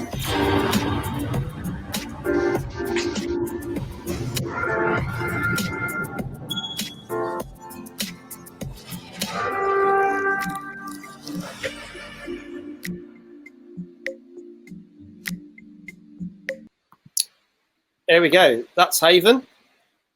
Obviously, as you saw there, it's out on PlayStation 5. It's also out on Xbox, PC, but they're actually bringing to the other consoles, the older generation of consoles. They're basically coming out start of next year. Bit of RPG element, kind of that weird sort of dating simulator thing that you see from some Japanese games thing going on. Little bit of a Breath of a Wild kind of feel to it as well. Dave, I'm going to start with you on this one. What do you think? You say it's an RPG style game, that one? Yeah, in terms of the combat and stuff, it's like turn-based combat elements to it. I thought it looked like it was turn-based combat. Yeah, I'm not sure if it's one I'd play, to be quite honest. Graphics, nice visual style to it, but I wasn't really sort of feeling it from the trailer. I can see they were feeling each other in the trailer. Yeah, in a few scenes. Sometimes if you like a bit of romance and a bit of RPG, okay, go for it. But yeah, I think I'll be missing that one. Okay, Gary, what were your thoughts? Well, it contained 2 of my favorite things: flying and shagging. So. No, not my sort of thing at all. Funnily, while it was when you mentioned it, I looked and I have got it, but I won't be. Yeah, this one's on the Steam Q and PS5, but no, doesn't appeal in the slightest. In fact, the very beginning of it, I keep losing, but I don't know whether that's my stream or yours, my bandwidth. The very, very first scene reminded me of, those when you're playing a game on your phone and then you get those dodgy ads about, oh my God, should I tell him or should I not? It reminded me of those sort of soap opera type games, but obviously there's a lot more to it. Nice style, nice visual style, not appealing to me at all. Yeah, it's weird. They've got that dating simulator kind of thing mixed with the whole RPG, mixed with exploration. I kind of like the way that Mia's just said she hates those adverts. By the way, which is quite true. I think we all do. Right. So, I mean, again, not really my cup of tea. Not something I'm probably going to play. What do we think the average review scores were on this? I'm going to go with Gary first on this one. Oh, this is out, is it? It is out now, yeah. I don't know. I'd probably say 7 because if it appeals, it looks as though it's well executed for those who are into that sort of game. So I'll say 7 as a guess. Okay, Dave. I think I'll go for a 6 on this one. It doesn't look like it's going to be that great a game. It's probably good for a niche group who like that sort of thing, but can't imagine it's a massive scorer. 8 out of 10 across the board. Nice. Wow. They did say there's certain elements of the game that can get a bit tedious. Shagging. Shagging. Yeah, and flying, funny enough. Just tedious overall then. Tedious overall, yeah. If you don't like shagging and flying, don't buy this game. There you go. They said there's one element, you kind of saw it reminds me of a bit like some other games like Splatoon, where you've got to cover an area with paint. Yeah. What they do is they fly over there, and you notice that in the trailer, like the black ground in colour, it's kind of like you've got to go around and clear up some of the areas on some of that. Right. They say it's tedious, but they said that the actual sort of dating elements and that are quite funny, and the combat is so good that it kind of makes up for those bits. So it was interesting to see it got, because when I was watching the reviews for it, I thought, I bet they're going to say this is shit, and no, surprisingly. So there you go. Yeah, 8 out of 10 across the board. Our last game, which I think literally came out today. This is how, and we talked about this earlier. Is Call of the Sea, and I think, Dave, am I right in thinking this is purely Xbox and PC? This one, I think that's right, mate. Yeah, this had my interest when Xbox put out their press conference this year, which was mainly criticised for hardly any gameplay. This is one of the few games that did actually have gameplay. This is a game called Call of the Sea. We'll have a look at the trailer and we'll discuss this very shortly.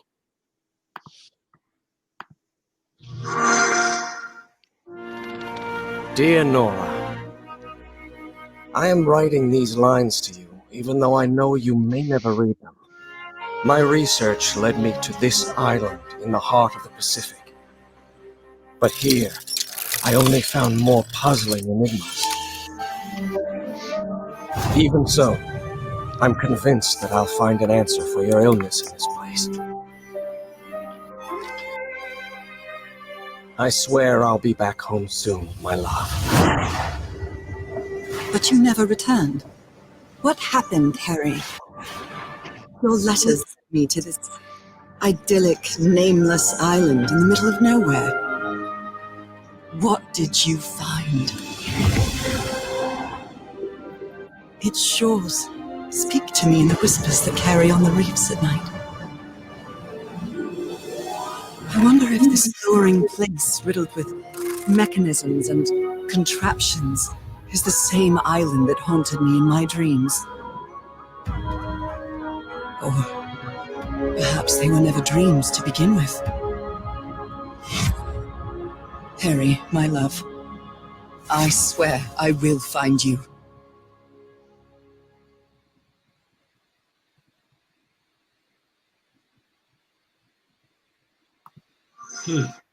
So there you go, Call of the Sea.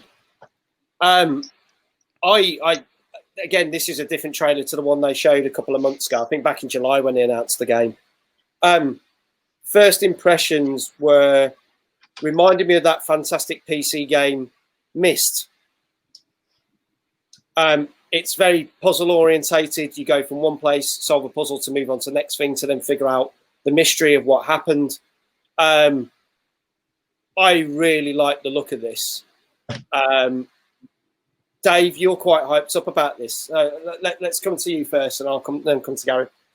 Yeah, I've played half an hour of it earlier on. Just really? Came out today. Yeah, it just came out today, so I just had a quick half hour on my lunch break earlier. I like it so far. It's got a really nice art style to it. I like the voice acting. And the puzzles, I've made the first couple, but they seem quite good. You know, occasionally just looking around the environment, finding clues which go in your journal, which you can refer back to. But then you also need to look at other stuff in the environment as well to help you solve the puzzles. It doesn't all just go down a journal. Yeah. But yeah, I'm hopeful that the rest of the game is going to be good and have good consistent puzzles to it. Yeah. So far, seems really good. They've said that the one thing that's interesting is the puzzles do start off quite easy. And as the game progresses, it does get harder and harder. But because you're getting more into it, you'll have a few really head-scratching puzzles. But it's not like you get. There was a game called The Witness, which had mind-bending puzzles straight from the beginning. It's a fantastic game, but like you're sitting there going, "What on earth am I supposed to be doing?" They ease you into this, and I think that's a good thing because then, as you get the flow, you'll start to think how they are thinking. Yeah, it'll get your head in the right space. It'll make sense. You won't be just sitting there looking at the screen going, Google, what's the solution? Yeah. Gary, your thoughts? Yeah, my first impressions were Zork. The later Zorks, not the original ones. And I used to love those. And thinking about it, I haven't played a proper traditional adventure game for a long time, the Myst type, Zork type games, and I used to really love those. So I'd give it a shot based on that, and I'd never heard of it. And I've just checked, and I haven't got it on my list. I thought you'd find it hiding in there as well. Yeah, no, I was looking every time you mentioned it. But no, I really fancy that. Been a fan of adventure games ever since back in the day. They were just text-based. And I don't know whether you remember, a little anecdote, there was an adventure game based on Hitchhiker's Guide to the Galaxy. Yes, I remember that. I don't know if you remember the first puzzle. It says, you wake up, it's completely dark, you can't see anything. What should you do now? And you say, open door, switch on light. And just the answer was, open eyes. And that was the first puzzle in Hitchhiker's Guide. But no, I've loved adventure games ever since. So I'll probably check this one out. Thanks for the heads up. Otherwise, I probably wouldn't have been aware of it. What do we think are the scores across the board for this one? Because the reviews, literally, I say, came out about 6 hours ago. I'd go 8, 9. Yeah, I'll go with 9. You guys are right. It's been getting 9s across the board, which technically makes it our highest scoring game this week, because obviously Cyberpunk was getting 9s, but it was also getting 6 and 7. So on average, it has been getting 9s across the board. So I think we say best till last there with that. Definitely. So those are all our games. Now, I believe Mia has a question. So I think she's going to type it in the chat. She said she wanted to ask a question after we finished speaking about that game. So I'm going to kind of fill for a minute. This probably will make no sense to Gary or Dave, but obviously some of you that are watching know that I've been doing Twitch now for 6 weeks, and I've hit some significant goals in Twitch, which do take some people quite a lot of months to do. I'm not saying this to brag. It's just that the community that have been watching us and supporting us and getting involved have been fantastic. One of the things I'm allowed to do now is I'm allowed to make 10 of our followers VIPs, which means you get different access to stuff on the channel. And I'm going to announce on the next 10 streams who each person is going to be. So the first person that's going to get this is going to go to Kuda Boy. Now, I don't know whether he's watching this stream or not. He is a gentleman that I met. He's over in America, and he does streams. He is trying to get awareness, not only for mental health, but for things like Alzheimer's. And he's targeting certain games, mystery games, more sort of your adventure games, and trying to target an older audience to come and watch and get involved. And I think that's a really cool thing. And he's been very supportive of this channel. So I'm going to award Kuda his be my first VIP for this Twitch channel. And I will be unveiling more as the streams go on. So Dave and Gary are sitting there going, I've got no idea what the hell he's on about. But trust me, it'll make sense to these guys watching. And it also was a great opportunity to Phil, ready for Mia's question. So here we go. Mia's asked, So out of all the games you've talked about tonight, which is the game you are most likely to play? I can go first if you like. I mean, out of tonight's ones, I'm already playing Call of the Sea. Yeah. I'm definitely going to carry on with that one. It's going to be games I'm going to play, so I'm going to be looking at Cyberpunk as well. Can't miss that one. Got to have a look and see how it turns out. And the one that just came out of left field, I really want to have a look at that Darq. Now, if you had to pick one out of the three that you think you'll be, whether it's a short campaign or long campaign, whether you spend 2 hours on it or 40 hours, which one of those do you think will be your favourite game out of those? I'm hoping it's going to be Cyberpunk. From what I've seen, it looks fantastic. So I'm really hoping it is going to be that one. I'll let you know next week, though. Okay, all right. Well, we'll talk about that. Gary, which games did you like out of that group, and then which one, if you had? Okay, well, it's a tie because much, tempted as I was by flying and shagging, I'm equally tempted at nominating the Football Manager game just to piss you off. But I'll go along with Dave. Out of all of them, the one I know I'll be playing is Darq. I love the look of that. I actually have it, so I'm gonna give it a shot. I'm gonna hold fire on Cyberpunk to see what the reviews are like on the console. I inevitably will play it. I'm sure I'll give it a shot. But Darq is the one that's probably the top of the list of the games we covered today for me. Yeah. What about you? Well, see, I'm going to be a pain because I'll nominate 4 and then I'll pick one. So obviously I am going to be playing Cyberpunk. In fact, I'll be streaming it as from Monday. Plug. There you go. On this very channel. Darq has definitely got me interested. I think out of all the games that I didn't know anything out of, and I've gone, I really want to play that. Darq is that one that's got me. Call of the Sea, and obviously, I'm going to be playing Phogs. But if I've really got to call it, I think it's going to be Darq. I think that's a game that I'm going to really enjoy and love every minute of. And I hope that proves me. Couple of other questions. This is where I'll get my own back for you. You were going to say about Football Manager. John asked, Gary, where did you get your shirt? I'm a shoplifter. It's a shirt. Charles Terwitt. You had to ask. Yes, he did ask a serious question. I have to say, actually, that painting. Yes. You should know, Paul. Look familiar? Oh, yes. Sammy. Yes. Sammy, we've got a mutual friend called Sammy who does these amazing paintings from words. And what I did was, this is the company I'm co-founder of called Terra Virtua. And we've been on a hell of a journey. And I wrote 200 words. And this is the logo. And she's designed. So if you look closely at that, you can see all the different words that I gave her the list of, and she creates, and she's done James Bond, and she's done all sorts of things, but she makes pictures from words, and it really is remarkable. And it's not digital; it's all hand painted. Yeah, it is phenomenal. Some of the stuff I've seen her do and stuff, and she started doing Star Wars ones and things recently. Yeah. Every time I see it, I'm just like, wow. She's so talented. So that's amazing. Brilliant. Check it out. Journey of Words. Her website's called Journey of Words.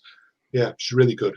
Well, if anyone's interested, because we run a Discord channel and have a chat with people after. If anyone wants that, I will put the details of Journey of Words in the Discord channel, and you can go check it out for yourselves. For anyone who's watching this, and if you're watching it on catch up, I'll make sure it's in the comments as well. We'll give her a plug because she's a fellow geek like us. So we've got to give her. I'm just looking, just seeing what else. Mia did say, Gary, you're brilliant for saying you'd pick Football Manager just to piss me off. There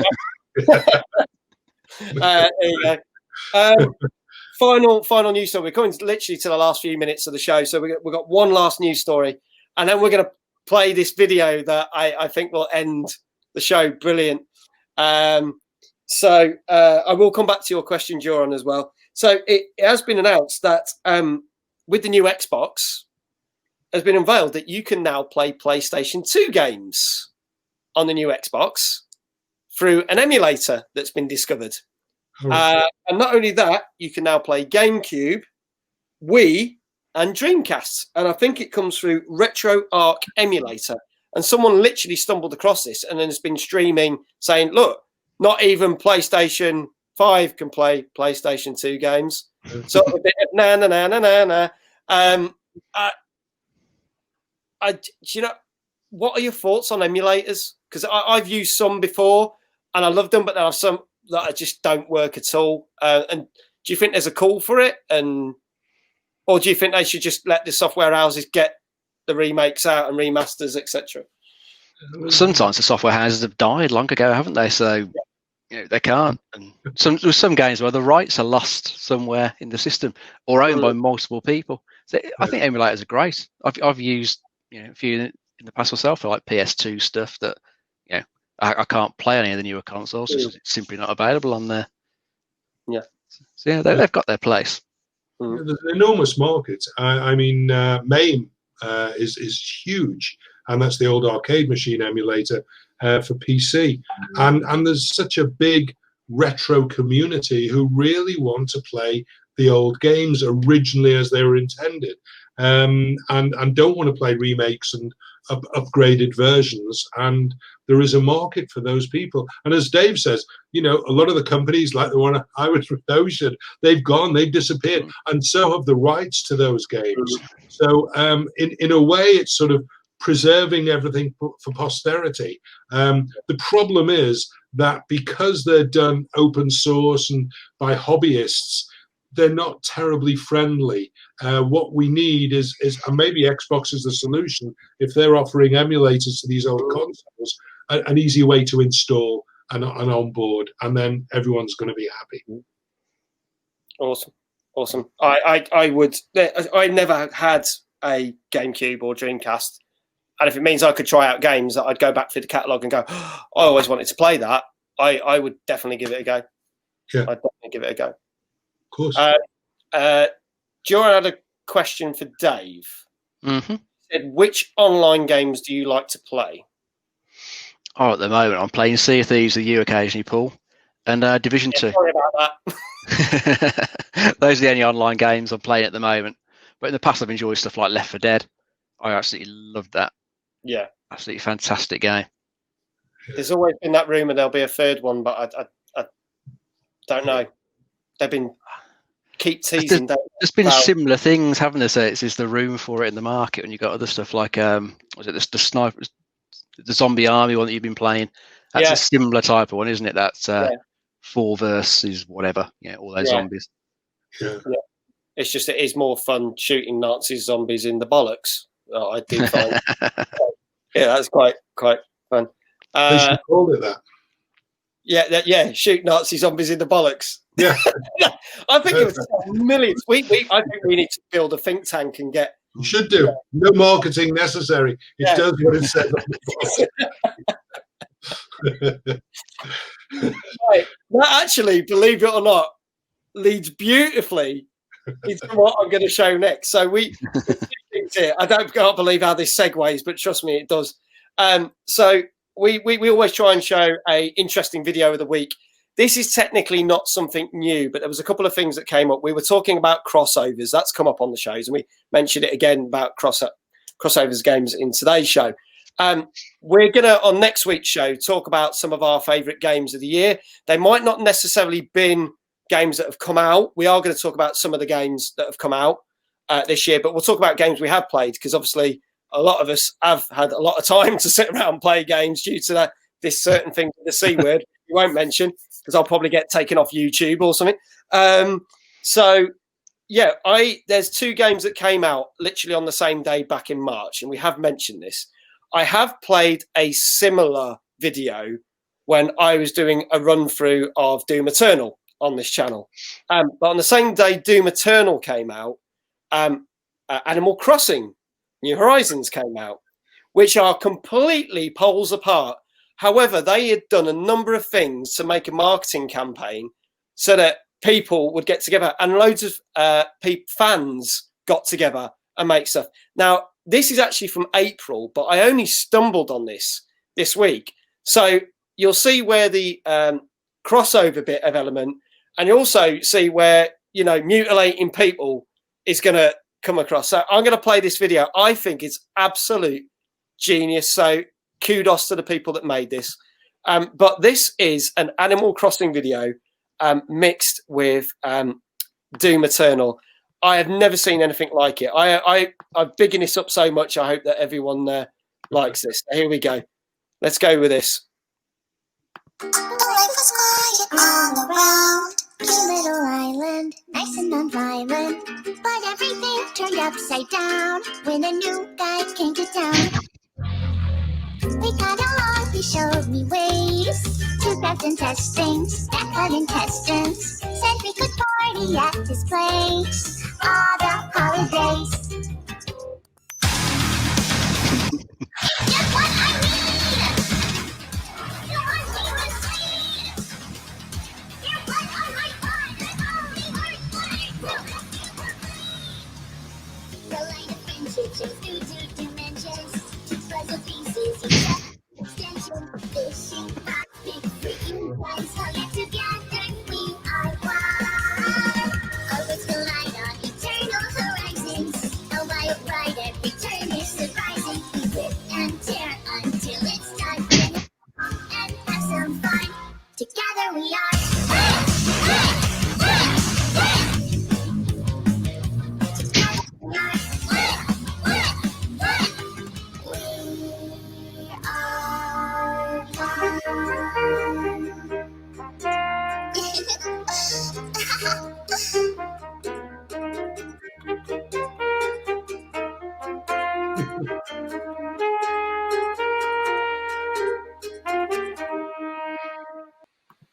I absolutely adore that video. I think it's just the best thing ever. That's great. That's true. It just couldn't sum up the two games. So, and it just. Some people are clever. Yeah. See, COVID's brought about some good stuff. That's Yeah. what. I just like this. That just sums it up. There you go. People are saying, you know. I will put the link in the Discord if people want to watch that back. I will put the link in the Discord. That was a very good video. I'd love to play a crossover like that. That'd be amazing, and just the way they've done the words and everything. And I just, kudos to the people who made that. I don't think my daughter would like that version of Animal Crossing there. There'd be a few nightmares. I would not let your kids play that version at all. Oh dear, yeah. It's just the little things. Also having like KK Sliders sitting there playing the guitar with one of the remnants playing on the trumpet. I mean, that again just made me laugh. But there you go. So we will be talking about some of our favourite games of this year, whether they came out this year or whether we got round to them. I can definitely say that we probably will be discussing Doom Eternal and Animal Crossing. So tune in for next week's show. I would like to thank our guest this evening, the one and only, and I'm going to do this again, Mr. Gary Bracey. We are not worthy. Thank you so much. Absolute pleasure. Loved it. Thanks. It's been a joy. And hopefully do it again sometime. Definitely. We will definitely. We can say now that Dave and me will definitely have you back on the show. Definitely, mate. And I think the people in the comments will want you back on the show just for the fact you can rip the piss out of me. So that's fine as well. No, you've got a great channel here, so I'll be checking it out regularly. And thanks again. Thank you. Thank you so much. So I'd like to say thank you to everyone that's contributing in the chat. If you're watching, obviously, if you're watching this on catch up, thank you so much. We will catch you. I will catch you in the Discord channel for about 20 minutes of just chat. Have a question with me. If there's anything else you want to talk about. And that's it. We are going to say goodnight. Thank you to everyone. Thank you to Dave. Thank you to Gary again. And we shall see you very, very soon. Thank you.